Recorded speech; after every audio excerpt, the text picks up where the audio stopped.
शीत दिनिया tomato सरीबा पूर्वरु tomato को नहीं एमिति पाउडर बनातु वर्ष सारा रखिकी खाई परिबे किछि भी खराब हेबोनी। तरकारी रे आपण माने जेमिति टमाटो पकांती ठीक सेमिति मध्य एई टमाटो पाउडर को पकई परिबे। टेस्ट रो किछि भी फरक आसीबोनी। नमस्कार मामा किचन ओडिया को आपण मानको अनेक अनेक स्वागत। एई टमाटो पाउडर पई प्रथमे हमकु टमाटो दरकार। एठी मु 1.5 केजी टमाटो नहीं जाइछि। टमाटो को एठी मु भलो भाबरे धोई नहीं जाइछि। तापरे आमे एई टमाटो को एई भली भाबरे पोछि नहीं जिबा। टमाटो रे पानी लागिले ना टमाटो पाउडर हमर जल्दी खराब हे जिवो। तापरे आमे एई टमाटो को काटी नहीं जिबा। एकदम छोटिया छोटिया पीस करी काटिबा। तो एई भली भाबरे आमे सबु टमाटो को काटी के रेडी कर नहीं जिबा।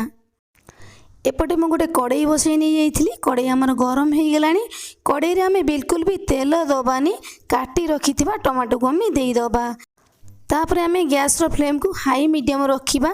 कारण टमाटो रे जो पानीटा बाहरिबो ना जल्दी हमर पानीटा टमाटो रे सुखी जिवो। बिल्कुल ए टमाटो रे आमे लूण दबानी कि ए टमाटो को आमे घोड़ेइबानी। एई भली भाबरे आमे किछि समय लेउटेई नै जिबा। टमाटो हमर सॉफ्ट हे जिवो।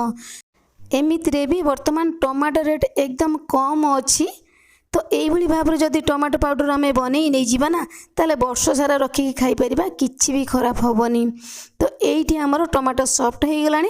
यही टमाटो को आम आउ टिके भल भाव में लेउटई नहीं जावा। टमाटो जो पानीटा आमर देखा जाउछि ना भल भाव में सुखिला पर्यंत टमाटो को आम एपट सेपट करके लेउटई नहीं जावा।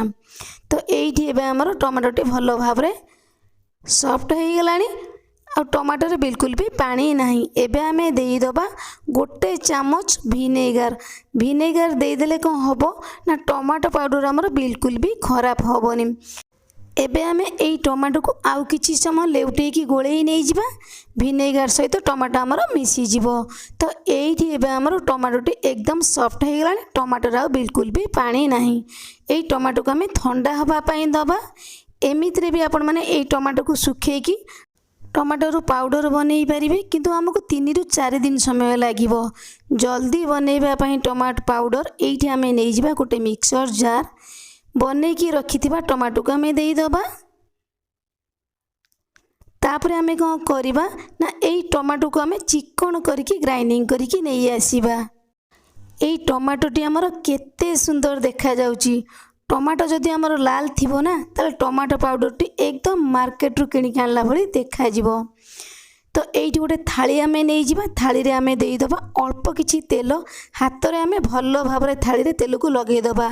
कारण टमाटो देला परे जेतेबेले आमर सुखी जिवो ना टमाटो पाउडर बिल्कुल भी थाली रे लागिवोनी। भलो भाबरे बाहरी जिवो। एइठी एबे टमाटो को आमे देई दबा। थाली रे आमे भलो भाबरे टिके चारि पाखा जांको एपट सेपट करी लेउटेई की बुलेई नै जिबा। एबे आमे एई टमाटो को खरा रे देई दबा 2 रु 3 दिन पर्यंत। जे पर्यंत हमर टमाटोटी भलो भाव में सुखी न जाइछि।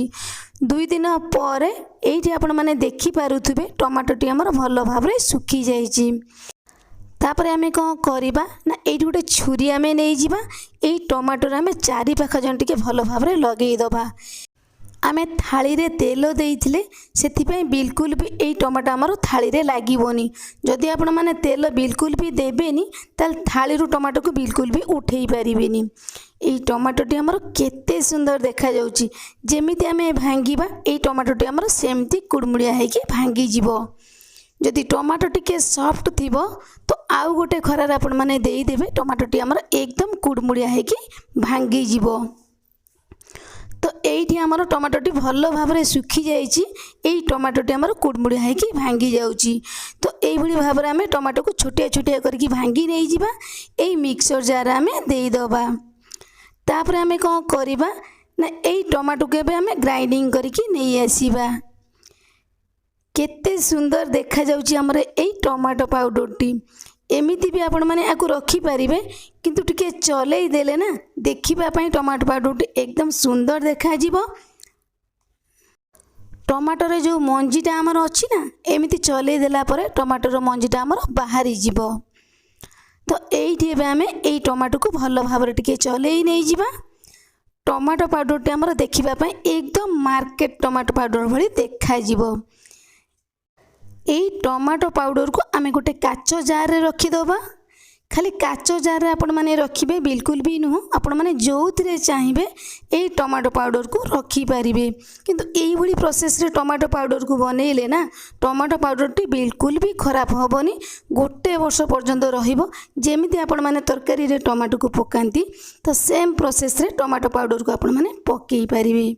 तेबे मोर प्रिय दर्शक बंधु आजिर रेसिपीटी आपण मानकु केमिति लागिला मो सहित शेयर करने जम्मा भी भूलिबेनी। ताले रही नमस्कार पुणी आमे देखा हबा नुआ रेसिपी सहित नुआ गोटे सुंदर भिडियो रे।